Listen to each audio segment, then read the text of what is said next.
Nakuhanan ng video na nagsashabu Patay habang na. may kargang bata Oh my sumailalim God. na sa inquest proceeding. Narito ang news scoop ni Beth Samson.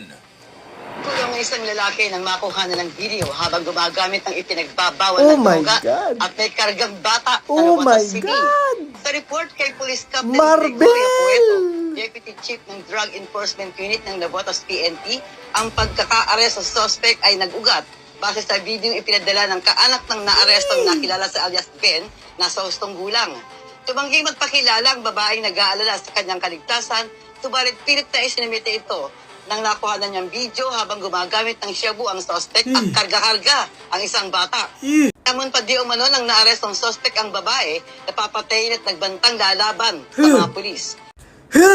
Ang saya-saya!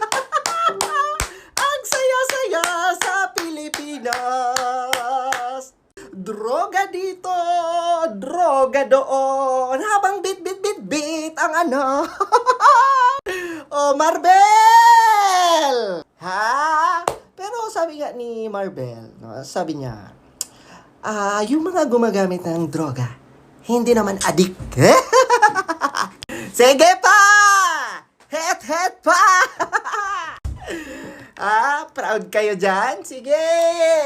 No? Kasi, ngayon talamak na naman kasi, di ba? Ayaw nila ng war on drugs, no? Ayaw kasi nilang masaktan at ayaw nilang malagay sa peligro ang mga addict, ang mga pusher, ang mga drug lords. So, sige.